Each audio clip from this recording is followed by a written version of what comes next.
Trust is the hardest to build and it takes time and easiest to break. However, it's the foundation.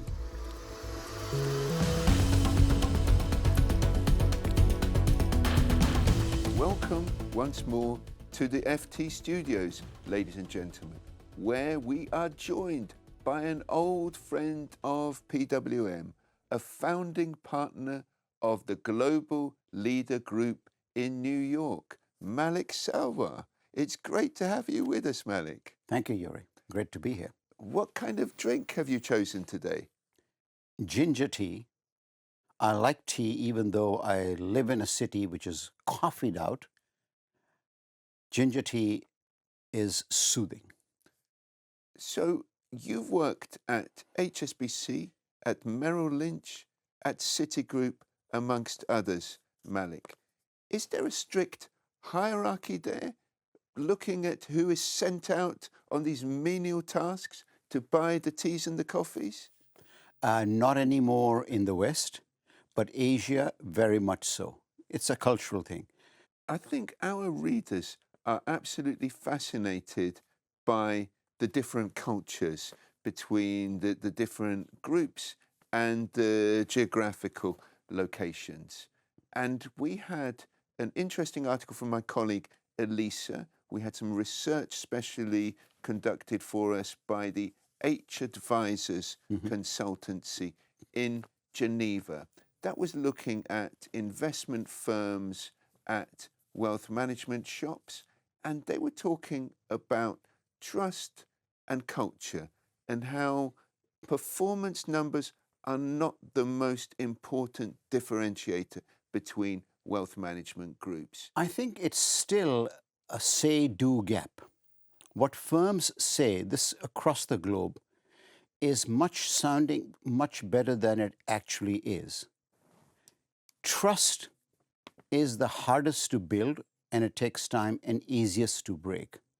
However, it's the foundation. Without it, you can't grow the franchise, the purpose of the organization, the differentiation. So my favorite T word is trust.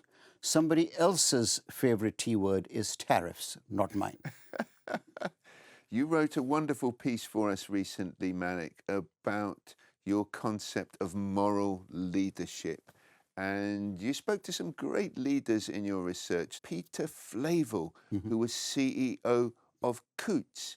And Peter was involved in a very famous standoff with Rishi Sunak and Nigel Farage, the British politicians. And sadly, he had to leave Coutts. But now he has re-emerged as the chairman of Asia, I believe, at Schroders. Well, it shows that good guys can finish first. Now, Peter, as you mentioned, I think has a moral compass that is, frankly, in my experience, rare in this industry. He took a stance. He had a great job. He built Coutts to a true private bank and decided to leave instead of compromise. He did not bend the knee, which is happening in the US across industries quite a bit these days. So for that reason, Schroders is lucky to have him, and it's good for the industry and the moral leadership we have talked about. When we talk about Schroders, I was in Monaco recently chairing some panels at the Fund Forum, and we had a former boss of Schroders Private Bank, Sally Tennant, on one of my panels. And Sally was saying, if we look at the boutiques and the big firms, it's actually much more fun to work for a boutique. In the US, there's $60 trillion of wealth by high net worth and affluent. Where is the growth? And who has the biggest chunk? They call them RIAs, independent advisors. And I happen to, in my consulting practice, work with quite a few, in addition to regional and large banks. It is a lot more fun working with them. And I think it's because they are having fun. They own the clients. and they have family relationships almost multi-generational, which is really important because of the wealth transfer that we talk about, 83 trillion. If I were to do this all over again, I would be an RIA, and I'll build clients multi-generationally, and at the core, I'll put ETFs because it's good for the clients, it's low cost, and then build alpha around that. Well, one of the trends related to that, which Sally told me about in Monaco, is actually very counterintuitive. She was saying often the technology at the boutique firms can be better than that at the behemoths because it's structured with the client in mind rather than the firm in mind. And we had an interesting question from one of our viewers, Nicola Danesi, co-head of International Developed Markets at TradeWeb.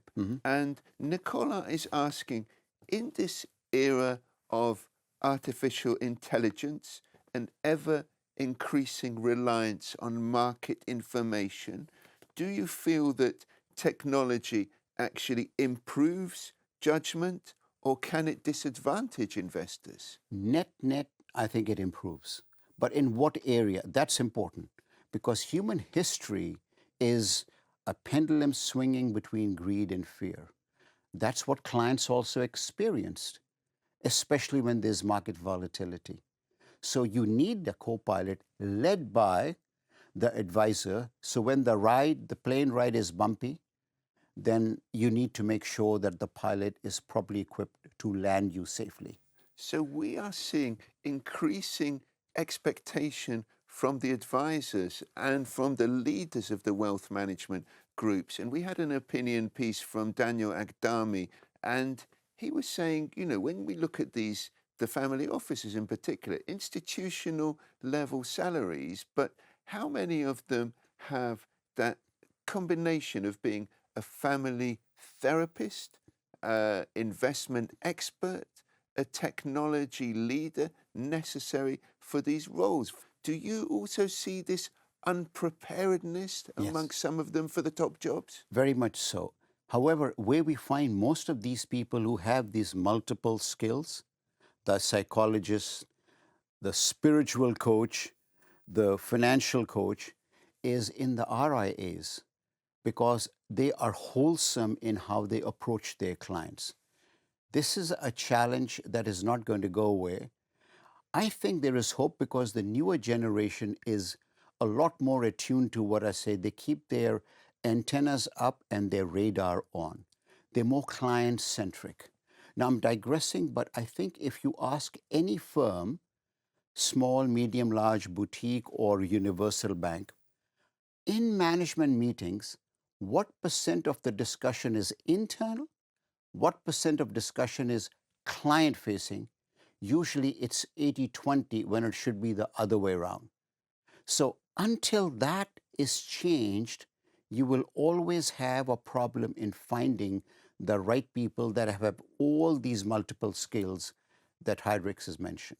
Well, I think that is great advice for our viewers, Malik, to always keep their antennas up and their radar on, even when they're enjoying a cup of tea. Thank you very much for joining us today. Thank you for having me. And I look forward to seeing you all for next week's episode of our PWM Tea Break.